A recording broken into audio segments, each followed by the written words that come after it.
Do you think you can keep up with Gen Z slang? These words are taking over social media, conversations, and even pop culture. Today we're diving into the top slang terms Gen Z loves, and I bet you'll be surprised by what they mean and how they're used. Let's get started. Slang isn't just about sounding trendy, it's about keeping up with how language evolves. Gen Z slang in particular is fun, creative, and often inspired by memes, pop culture, and the digital world. In this video, we'll go through some popular slang words, their meanings, and examples of how to use them in your conversations. And don't worry, even if you're not Gen Z, these phrases are easy to learn and will help you connect with Gen Z effortlessly. Let's start with no cap. What does it mean? It's a Gen Z way of saying, I'm serious, or I'm not lying. Basically, it's used to emphasize honesty. For example, you could say, this burger is the best I've ever had, no cap. Or, she's the most talented artist in the school, no cap. Sounds cool, right? If you wanted to say this in formal English, you'd use honestly or I'm being truthful. But back in the 80s and 90s, people would just say for real or I swear. 2. Slay. Slay is all about doing something exceptionally well or looking amazing. It's positive, empowering, and super versatile. For example, you could say, you slayed that presentation today, or she slayed in that dress at the party. It's such a fun way to compliment someone. In formal English, you might say excelled or looked stunning. But millennials or Gen X would have said, you rocked it, or you nailed it. 3. Vibe check. Vibe check is a fun way to assess the mood or energy of a situation. It's like asking, does this feel right? For example, you might say, I walked into the party and it totally passed the vibe check. Or, let's do a vibe check before we pick the restaurant. In formal English, you'd say something like, assessing the atmosphere. And in the 80s or 90s, people might have just said, what's the vibe? Or, feeling the mood. 4. Low-key. Low-key is one of my favorites. It means something subtle or understated.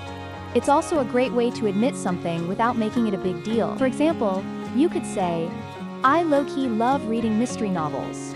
Or, he's low-key the best dancer in the group. Formal English would use words like somewhat or slightly. Back in the 90s, people might have said kind of or sort of. 5. It's giving. It's giving is a super trendy way to describe the vibe or energy of something. It's like saying, this is the mood it creates. For example, you might say, that outfit? It's giving boss energy.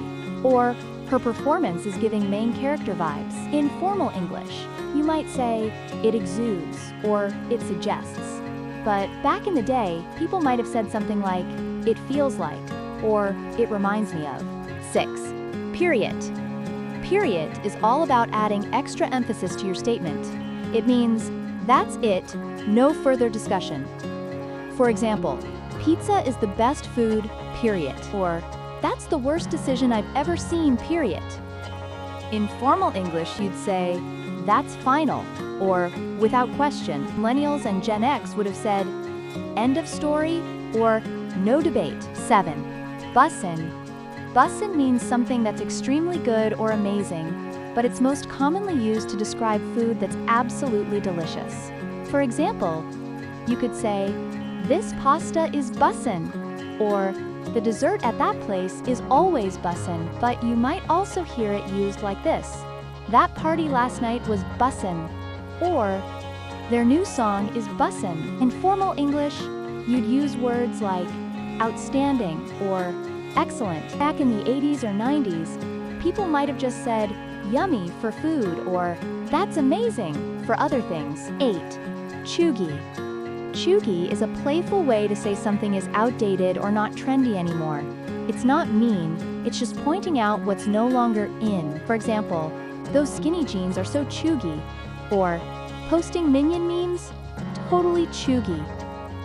In formal English, you'd say outdated or unfashionable, and back in the day, people might have said old-fashioned or out of style. 9. Stan. Stan is when you're a super fan of someone or something. It's about showing obsessive support, but in a good way. For example, I stan Taylor Swift so hard, or do you stan this new Netflix series? In formal English, you'd say admire or support. But back in the 90s, people would have just said superfan or big fan. 10. Ghosting. Ghosting is when someone just disappears from communication. No explanation, no warning.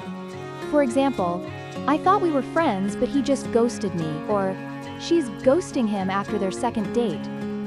Formal English would call it ignoring or cutting off communication, and Gen X or Millennials might have just said disappearing or going silent. 11. Flex.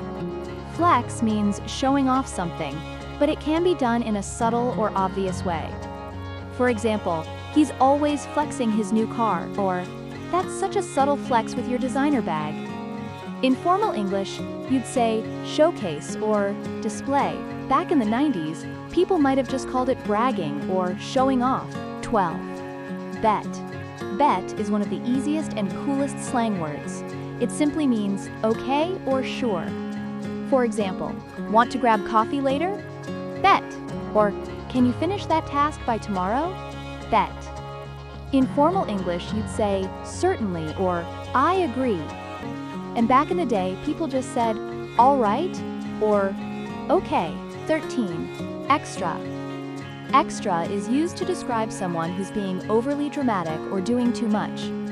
For example, she's so extra about her birthday party, or why are you being so extra over this tiny issue? In formal English, you'd call it excessive or over the top, and Gen X might have called them a drama queen. 14. Tea. Tea is a fun way to say gossip or juicy information. It's about sharing the latest scoop. For example, spill the tea about what happened at the party, or that's some hot tea you just dropped. In formal English, you'd call it gossip or information. Back in the 90s, people would have said dish or juicy news. So those were some of the top Gen Z slang terms. Which ones did you already know? And which ones are totally new to you? Here's a fun challenge. Try using at least 3 of these phrases in your conversations today and see how they fit. Slang is a great way to make your English sound more natural and fun. But remember, it's all about context.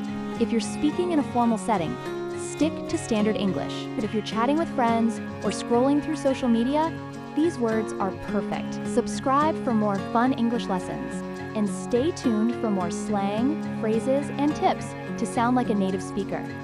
See you in the next video.